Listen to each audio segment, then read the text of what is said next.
We're live. All right, guys. Yeah, we are live. Welcome to another episode. This is like what are we on, our 11th? Yep.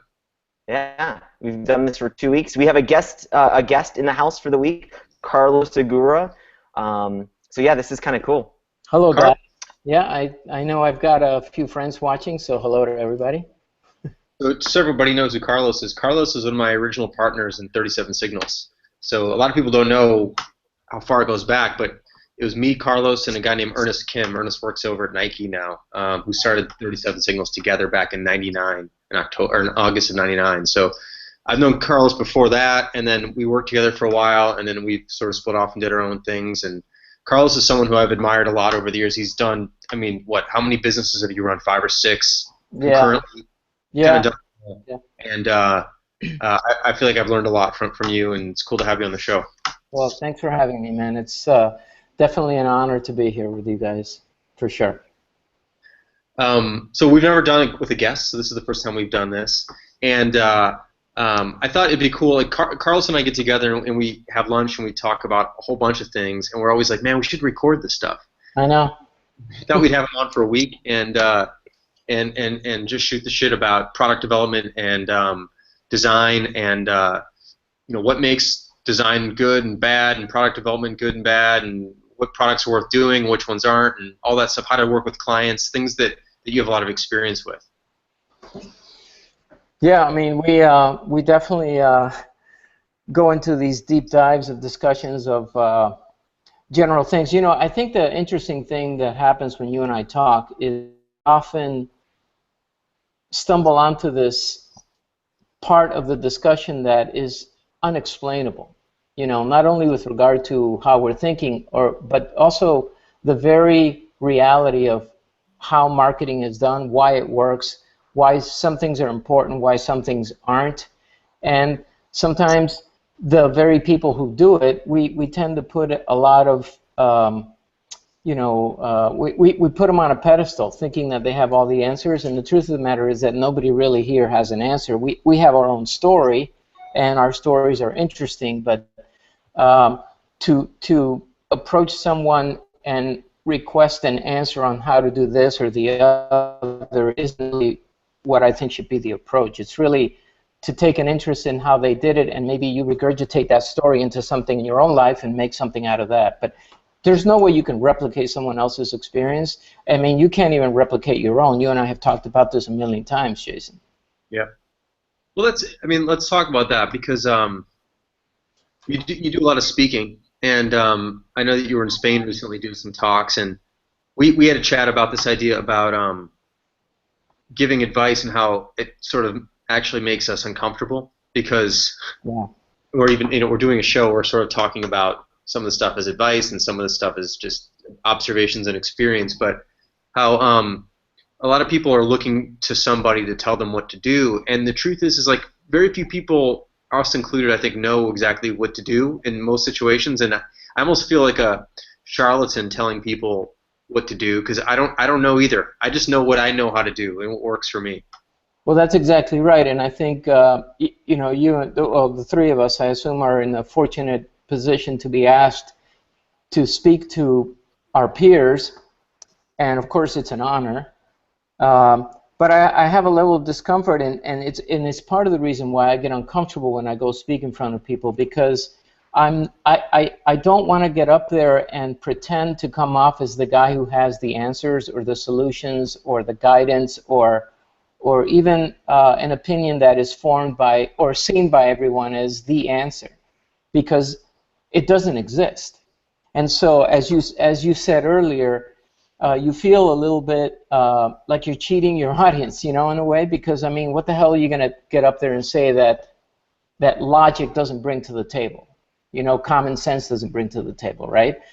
So I think that what I've actually come to do is, instead of getting up there and trying to pretend how smart I am, I just simply explain how smart the work we do is and how we made it that way and why we think certain directions are important, why the strategy is important, why respecting the audience is important, and why craftsmanship is important, and how we got there. And because every trip to a quality location has a story, and stumbling blocks, and problems that we all have to overcome. So I think it's the way that we each handle those problems that is the real story for me. It's not the fact that problems are there or that answers are there for those problems, because I don't think there is a single place for everything.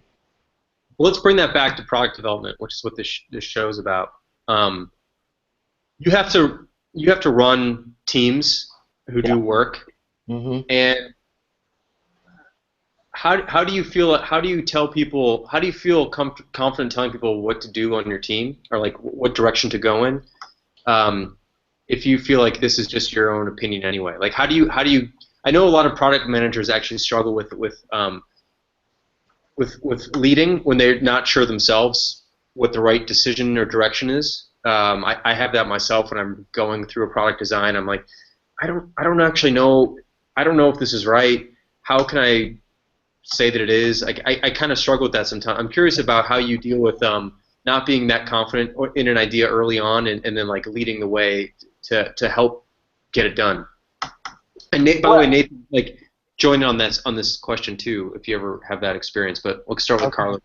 Well, I think for me, leading has never been about a singular opinion. It's been about creating a environment where everyone can flourish. And I think that's one of the things that I've always felt proud of about our small shop here, is that we don't run it horizontally, we run it vertically. It's kind of like, it's actually, what I meant to say was the opposite. We don't run it vertically, we run it horizontally, because we don't follow the totem pole effect where I'm at the top and like an intern's at the bottom. That's not how we do it. We involve everybody, because obviously if there's a body sitting in my office, it's because I respect their opinion, their direction, their thinking, their strategy, their development, whatever, right? They're here for a reason. And so I want to give them an opportunity to flourish while they're here. So we just simply involve everyone in the project from the get-go and let them free. We never go into the no room at the beginning, and we always try and go as far as we can, because it's much easier to bring someone back than to push someone forward. So we really believe that experimentation at the beginning is what really leads to that leading answer, right? It's worked for us. Yeah, and go ahead, Nathan. Years ago, a guy named Javon, who now works at Basecamp, used to work for me at a company I started with Y Combinator called Inkling back in like 2005. I forget exactly when Javon came to work for us, maybe in, I don't know, 2008 or something. And I remember the independence that he had, and it was something I was looking for. But basically, like, and I wrote this blog post about it a long time ago. But it was like, I want to hire people who can boss me, who can tell me what to do. And Javon was really, he was good at that. Like, I mean, I could give him something, he could kind of tell me the right way to do this, the right way to deploy this, the right way to implement this. And I try and look for that in the people I hire, people who have opinions that are comfortable kind of making me better. So that's the goal, and it worked really well with Javon, and hopefully there's obviously collaboration back and forth. But it doesn't always work. Like I remember Inkling in particular. Inkling was started with 3 partners, and we had to let a partner go because just the philosophies were so different. And so, it doesn't always work out, and you do need to, I think, it's great. I mean, I want everybody to be getting along, but sometimes there's just a friction that just isn't going to work, and it keeps the work product back. And so, I don't know, we just had an honest discussion, and it ended up being kind of like this mutual decision amongst the 3 of us, but, 2 of us really wanted to go we believed in bootstrapping and building this product from customer money and in talking with our customers and kind of developing this product organically. And we had a partner who wanted to kind of be just a product manager and get acqui-hired and just kind of run this thing inside a larger organization. And there's nothing wrong with that. I've got a lot of friends who do that, and that's what they wanted. That was the DNA of the company that they wanted to do, but it wasn't the DNA that we wanted the company. So I don't know. Yeah, it goes both ways. Like I wish we could always get along, but sometimes that honest conversation leads to like, okay, if we're all gonna like be successful, like someone's maybe got to go, or we can't do this all together, which sucks. But yeah, and you go through that too. Yeah, and I think that really the by the way, I don't know if this is working properly, but when I speak, I don't see myself on the. Is it switching off? Yep, I see you right now. Oh, okay, cool. All right, sorry. So anyway, hey Carlos. Yes, sir. At the bottom of the screen, there's three pictures. Make sure there's not an white outline around one of them, because that's going to lock. No, there isn't. There's okay. Right now there isn't. Okay. Okay. Yep. All right, cool. So I'm first of all amazed that my career, my life has turned out the way it has been, because I started in an iffy way. We can go into another podcast that we're not talking about product, but the only reason I bring this up is because part of my fascination with creativity is not just simply creating.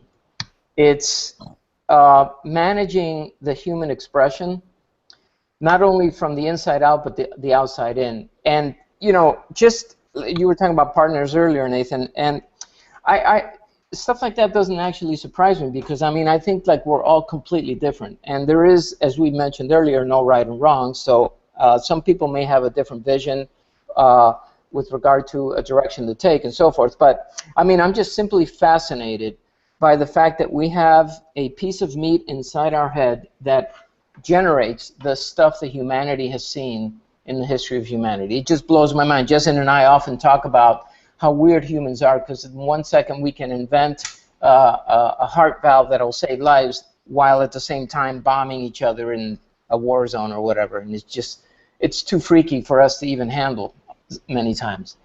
So when there's creativity in a group setting that we have here, and that all of you have, every company has,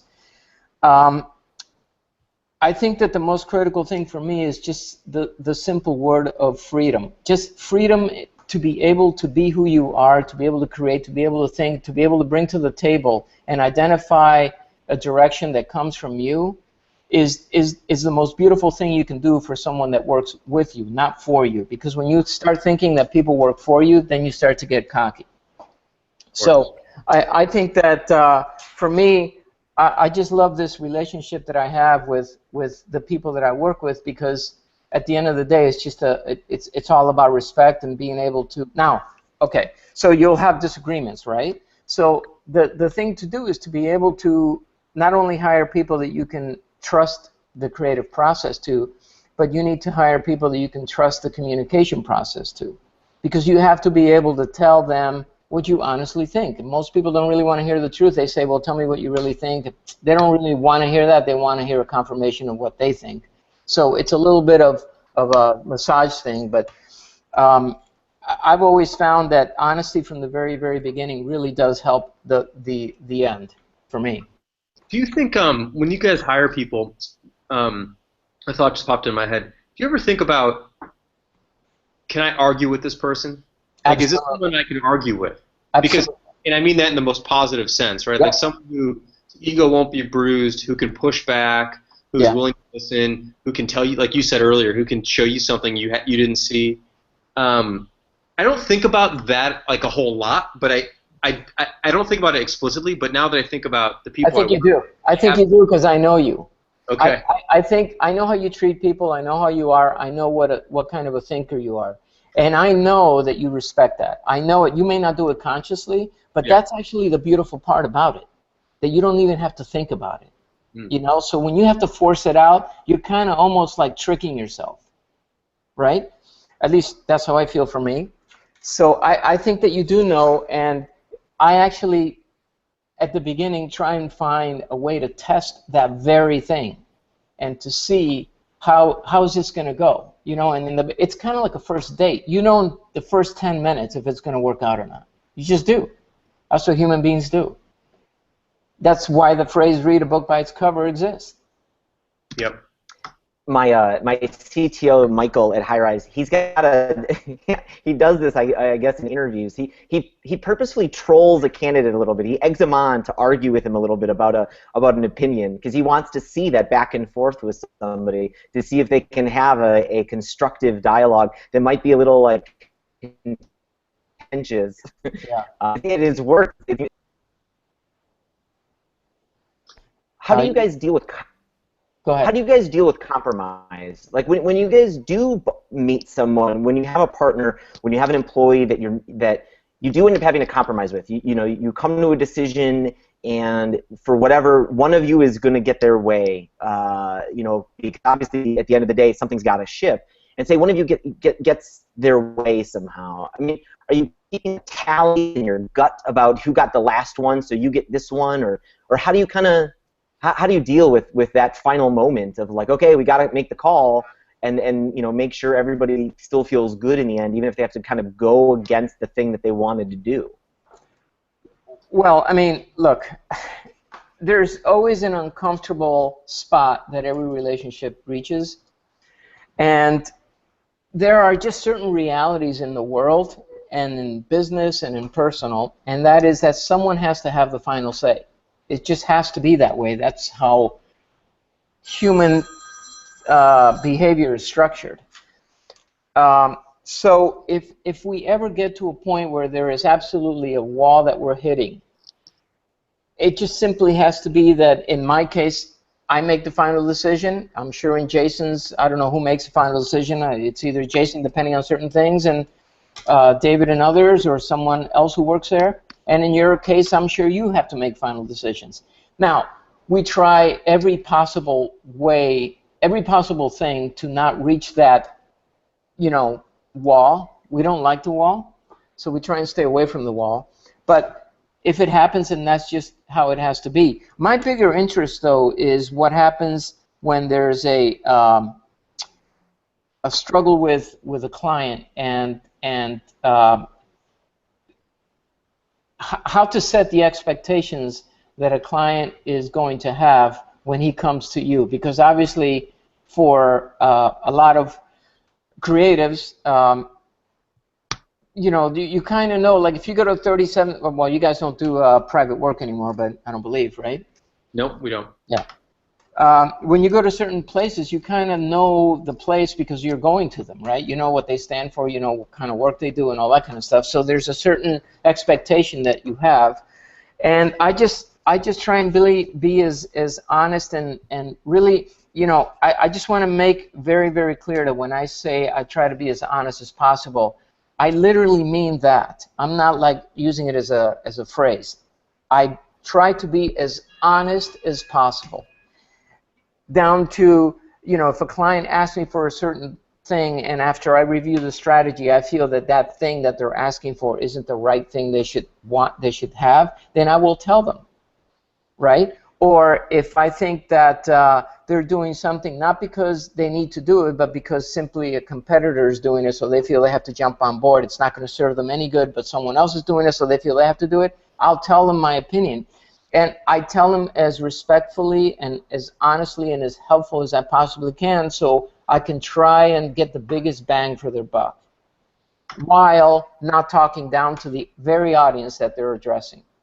So I really, really work hard to do that. And more importantly, I always make an effort to bring something new to the table, even if it's an established platform, like a brochure, a website, whatever. There's something different that I try to bring to the table so it becomes ownable, and it becomes memorable, and it becomes a relationship between what that company is doing with that customer that's attaching itself to that company. I try to extend that experience beyond the purchasing process so that memory of a good experience remains there after that connection is long gone. That's a hard thing to do, and it's a hard thing to bring on board for people to understand that, because after all, it's not a client's job to visualize something. They're not going to see anything unless you show it to them. You have to show it to them. So we really work hard to help them understand what they need to see by simply showing it to them, which is, again, is why we don't go into the no room at the beginning, and we don't always give a client what they're asking for, because they may not know what to ask for. So we help them. Now, they may say no after they see it, and that's perfectly fine, right? Because at the end of the day, it's their decision. But we definitely help them get there as best as we can. Something I want to bring up about this is something I feel is really important and hard to do, especially in early phases of projects, is to protect ideas that may not be ready yet, but there's something there. Yeah. Oftentimes you'll be working on something and someone will show an idea or have a thought, and it's easy to dismiss it right off the bat because it's not fully formed yet. Yeah. But I think there was Johnny Ives at Apple talked about this once, about how and I always hate using Apple examples because they're so easy, right? But I was wondering how long it was going to take before we did the Apple. He just said something I thought was really nice. He said something about, like, ideas are fragile.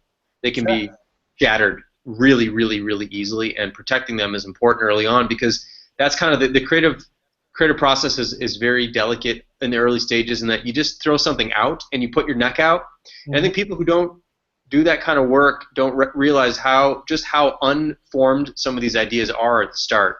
Yeah. And so it's really so I think something that I found to be an important role for me is to protect and spot those early things that could grow into something but probably aren't there yet, and it's like kind of wrap my arms around them and take the heat early on for some of them, because it's just easy to squash them. And I'm curious, Nathan, do you have that experience when you're working on High Rise? Do you guys, does an idea come around that you're like, that's kind of interesting, it's clearly not right, but there's something to it? How do you figure out how to take that 10% of an idea that's really important and really good and grow it into something that will turn into something, or protect it from being destroyed too early on because it's not finished enough? That's a good question. That's a good question. That's tough. There's actually some examples now like that I'm even currently working on myself that I feel like were some early ideas that had some pushback from the rest of the team to get done. So I almost kind of like skunk works them, kind of like worked at night and on the weekends on them. And it's like, I don't know. So you bring up Apple. Like, Apple's an interesting idea because it's like Apple's stuff takes even longer for the idea to come to any kind of concrete thing than web software. You know, like if a guy's got an idea for a new watch, the Apple Watch, I mean, that's going to take years before anyone probably gets to look at it. I mean, I remember reading about the early watch demo, and it was literally a phone. I mean, I think Jony Ives like had a phone on his wrist. I mean, that's what he's going to demo with, this idea. Like, I'm going to put an iPhone on my wrist. I mean, that sounds terrible. When you look at that, it's going to look like shit. Like, you're going to be like, you know, you can't help it, but you know, you're probably immediately going to be thinking like, well, we can maybe shrink the iPhone, but is it ever going to really be small enough? It's going to look like crap. I don't know. So one thing that I know that Apple does, which is an interesting thing, is it doesn't let everybody have all of the pieces when they're actually working on it. Like, so when you know, like when they're working on a new iPhone or when they're working on the iWatch, they don't create the iWatch and then give it to everybody to create the software for. They don't give it to everybody and everybody's making the band for. They give them like fake versions of everything. You know, like the people working on the original, you know, the iWatch OS, they make it for something else than the watch. They have to make it for you know, an iPhone or a Mac that isn't the iWatch. It basically doesn't give anybody a chance to like knock down the idea. It like hides it. Jason Santamaria actually has something very interesting called the gray box model, so while he's designing something, he has a habit of like getting too into the details of a certain button, and he tries to come up with the CSS and the animations. And so he decided like he would like get too distracted into something. So to kind of keep the idea and the momentum alive of the big thing, he basically makes all of the too ugly. He makes it gray, and like the buttons are, you know, like completely unstyled. And it's just interesting. He like forces himself to, and who he's presenting these ideas to kind of, he like exaggerates how poor some of the ideas are in his demos and in his mock-ups, so that people realize like, oh, we're not supposed to pay attention to that. We're supposed to pay attention to this. Everything else is going to get worried about later. There's something to that. There's something, I feel like there's two. You know, you're coming up with an idea, like try to get everybody off of the details and focus more on like the core of the idea. And I think like you're right, your drawing style, Jason does well with that. Like Jason Santamaria's great box model is a good example of doing that. I don't know. I guess I try and get people like off the details. I was like, let's try and, you know, stay on that core high level concept. Is that any good? Like, let's get that like, you know, figured out first. Jason, if I can add something to that, also, I mean, we do this for every single project, but it's funny because it's very, very on point with a pretty big project we're working on right now. And I think that like a concrete explanation on how we go about it anyway is,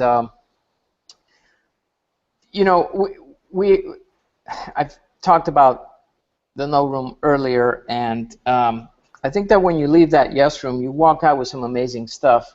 But that amazing stuff is very, it's very thin ice. You know what I mean? So you have to walk very, very lightly on it because it cracks very easily. So we just, like for example, presented these concepts. We're starting to develop these concepts for this client. I can't really tell you who it is right now, but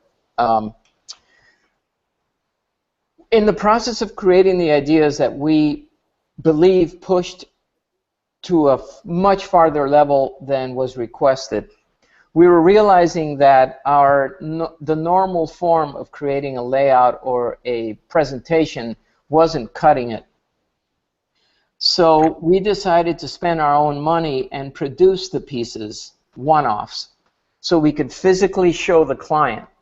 Because, as I mentioned earlier, design for me isn't just about designing. I wanted him to know what it feels to hold it in his hand, how much it weighs, what the proportions of the item is, what happens when you take the lid off, how the piece comes out of that box, you know, what paper that cover is made out of, how it feels to the touch, even how it smells, like how does silk screen smell as compared to foil, as compared to letterpress. I mean, all these little tiny details are extremely important to me. I think it's why I love print.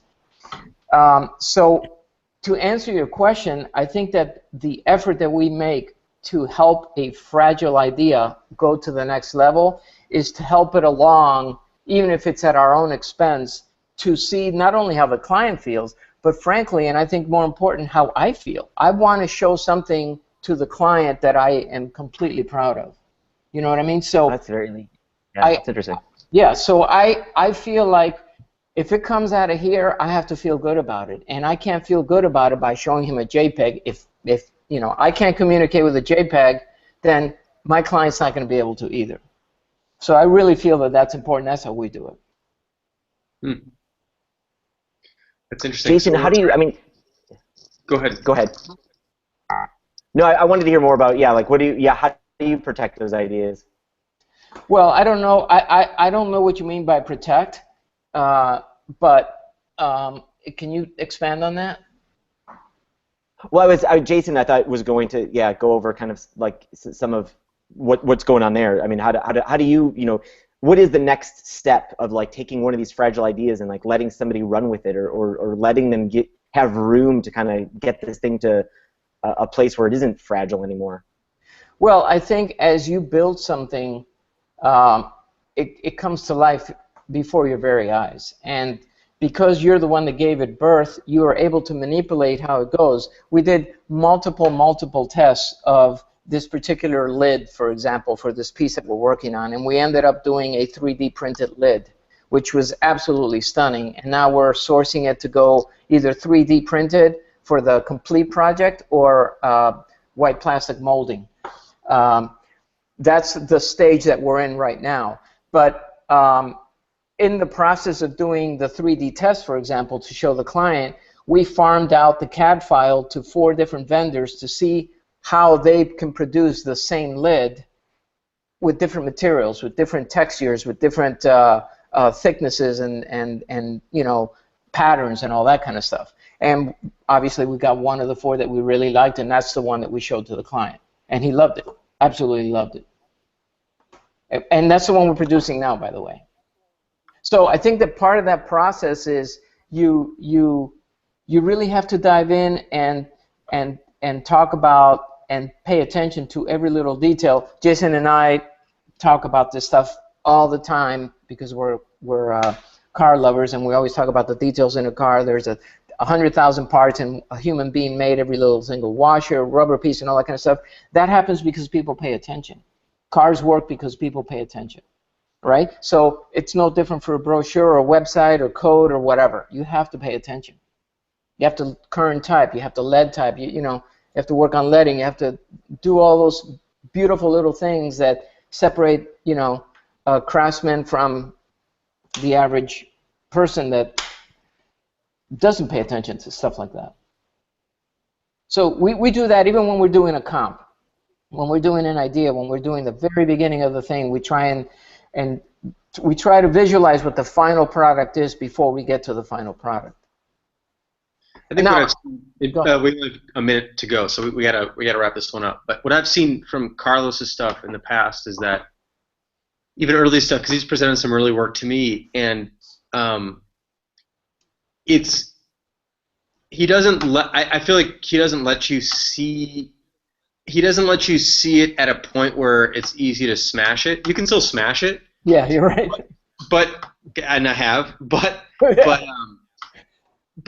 it's harder to do so because you can tell that you can see the thought in it. It's not just like a soft. It's not like just a phrase.